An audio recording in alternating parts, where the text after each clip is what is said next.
Welcome back to my Dr. Wesley's Invisalign Journey.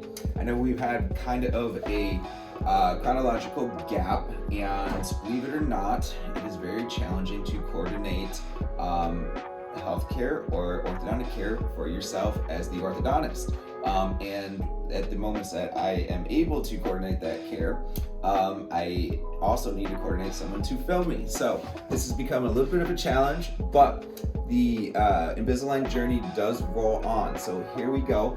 I wanted to give you kind of a recap episode here because there's been some events that have transpired that I just either was not able to film or basically I was not able to film it because I needed to get another doctor to remove my my motion appliance. So last time you saw me, I was wearing my motion appliance, and I wore my motion appliance for several months, and I was actually rather disappointed by the results that I got with the motion appliance. Now, here's been my experience with this appliance. Every single teenager or growing kid that I have put this in, it has worked. At least the ones who have worn their rubber bands. If they haven't worn the rubber bands, obviously it's not going to work.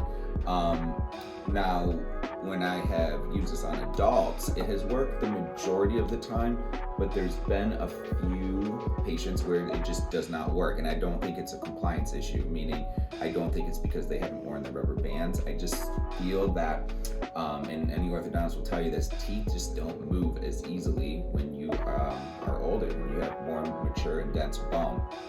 And that's kind of the roadblock I ran into. And I want to show you an interesting case because these do work. I mean, this is an amazing appliance and it really does work. And I'm glad I got to experience it myself because it just did not work on me. But this was a case that I did, and the patient came in and they needed surgery. I mean, you can see here is, can you see that okay? You can see that their lower jaw's back here, the upper jaw's here. This is very much a surgical case. They didn't want to have surgery, so I proposed the motion appliance for them. So we did the motion, and then you can see, let me show you where they started. Here's the initial, and you can see, I mean, this is a full step, what we call class 2, right? So if this is class 1 here, this patient was all the way here because of that lower jaw was set back, okay? I told them over and over, I just don't know if this is gonna work. They didn't want surgery. They said, let's give it a go. So she wore this motion appliance. She did a dang good job. And this was her progress photo at the end of the motion, right? So this is what I was hoping to show you, a photo like this of myself, but mine just didn't progress as well. And what you see here is you get some spacing around the lateral incisor, because what happens is as the canine distalizes, meaning moves back, there's little periodontal fibers that attach the teeth together, and so that lateral will start drifting back, and it will follow that canine. Okay, you can see that we have a beautiful class 1 correction. This was only after 6 months on this patient as well. So she did a fantastic job. Her bone just wasn't quite as dense as mine is, or some of these adult patients that I'm running into are. And you'll see here the difference, right? So I have these big old tori here that I'll show you. Let's see, where's my chart? Here's my chart. So here's me, and I have these giant tori on the bottom of my mouth, and that's a sign that somebody is an extreme grinder, right? I don't know, maybe I'm stressed out or something, but I grind quite a bit. And so when you grind that much, your bone's dense, and your teeth, they just interfere with each other, so it's more challenging to move the teeth, right? So going back to this patient, hers worked fantastically. And you can see that, let's go back to this now, and then we'll show you the final photo.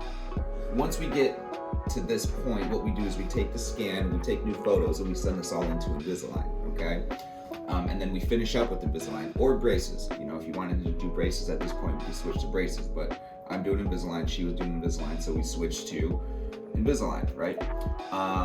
And then, so we did her Invisalign refinement, And then we got to the final results.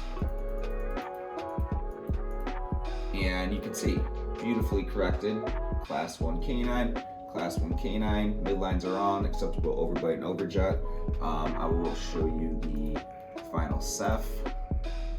And you can see that, you know, her lower jaw is still a little retrusive, but the angulation of this upper tooth and the teeth are in harmony here. So that was an excellent case. So I did want to show you that just to let you know this does work. I mean, it's a great appliance, but I think case selection is important. So if you see someone with worn down teeth, or if you're someone with worn down teeth and you grind a lot, that's maybe not the best appliance for you. It may not work as well as we want it to if you're an adult, okay? So let's get out of here and let's move forward and show you where we're at today. About a month or about two, it was almost 3 months ago now, I had met my father, who's an orthodontist who you had met in previous episodes, and he had removed my motion. I don't think we were able to capture that on film. It's pretty uneventful. But here we are today.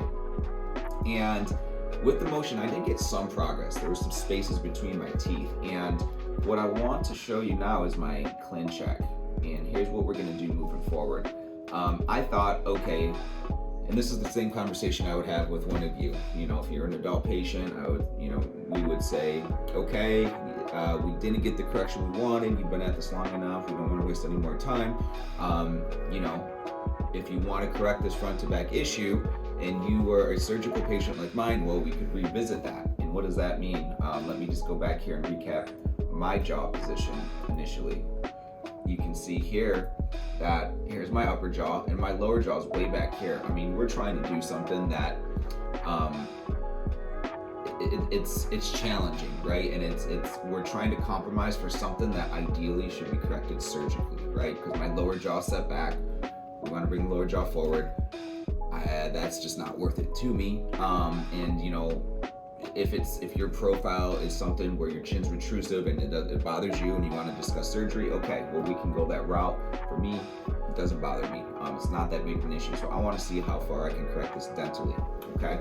So that's where we're at.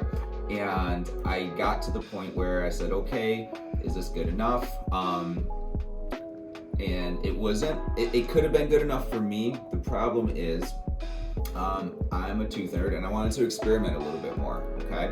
So Invisalign has a feature where they do sequential distalization, and what sequential means is a sequence, like tooth by tooth, okay?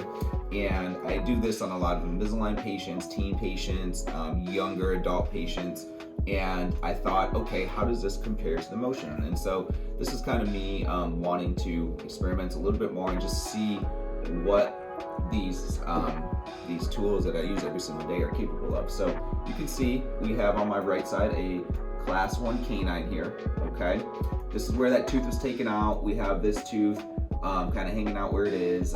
You know, again, the plan is to eventually get an implant over here. But this is the left side, right? And you can see I already had these aligners made. And you're gonna see, we already filmed, I have these attachments delivered, and we're gonna show that in the next episode. We just kind of have it timing wise and get people to film and get people in the right place. We just had to kind of do this out of order here. But I want to show you what's going on here. So sequential distalization, so this is where an elastic will be worn to this little hook. And then I have this hook here that has been there since day one, okay? And you'll see the animation. I have 46, and you can see this is the sequence. It's tooth by tooth. This tooth's moving back, then this tooth's moving back, then this tooth, then this tooth, right? And that's over the course of 46 aligners, so approximately 46 weeks, okay? And I need to wear this rubber band. So if your orthodontist prescribed you aligners with sequential distalization or any elastic, you're gonna need to wear elastics, right? If you have any front to back correction, no matter what, aligners, braces, okay? And here's the reason why. So if we go back here, you can see that this tooth's starting to move back, right? And basically what's happening with these aligners is this plastic is pretty much wedging itself in between these two teeth. And so your teeth are either gonna go forward more, or this tooth's gonna go backward more. The plastic's making these separate, and your teeth are not smart enough to know that the orthodontist and yourself want that tooth to go that way. So basically this elastic is what's going to help guide that back instead of pushing all of these forward. Okay, so it's a very light elastic. It's just kind of slightly guiding that motion. Okay, so this is the plan, and I was not crazy about doing another 46 weeks, and I could have just wrapped it up and had a nice alignment of my teeth, but I just, I'm an orthodontist, I'm a tooth nerd. I wanted to see how far we could take this, and could I at least correct my midline or get it a little bit closer, right? My upper midline's off to the right, and I just want to see if I could shuffle that over, and then reduce this overjet just a little bit. Here's one last thing I added here too, I want you to take note of. The top has these little bite turbos on the plastic, right? And so when I bite down, I can feel my bite, and I confirm this with articulating paper, that I'm touching heavy on the left side. And the reason for that is you can see that these teeth, they come together nice and smooth like gears here, right? So, but here on this side, these teeth come together cuss to cuss. So when you come together cuss to cuss, see how it's kind of raised up. Your teeth can't settle in, okay? And so this side, I have a slight cant, meaning my left side's up higher than my right side if you were to look at my smile and really analyze it. So I put these here to kind of help to intrude these teeth. And as you kind of distalize things, it tends to want to open the bite. So with aligners, I added that extra plastic in there to help to push these teeth up as I'm pushing them back, and it will help to seat those aligners a little bit better as well, because I'll clench on them a little bit. And so I wanted to add those in. A lot of people with open bites, I'll add these in as well. And I'll have another episode or series where I just show random cases, but right now I'm still focusing on my case.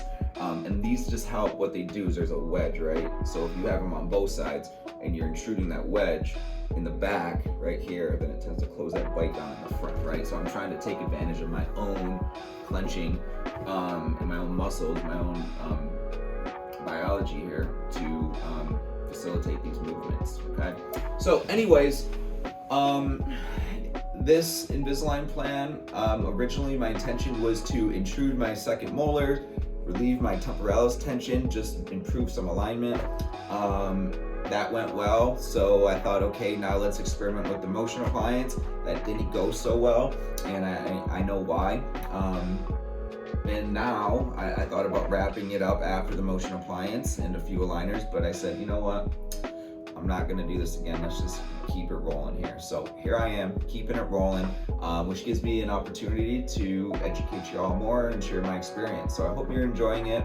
As I'm filming this, Michigan is going to be playing in the playoffs against Georgia, and hopefully when I film the next episode, they're the national champions. So thank you all for joining me on this journey. Go Blue. Merry Christmas, Happy New Year, all that good stuff. See you soon.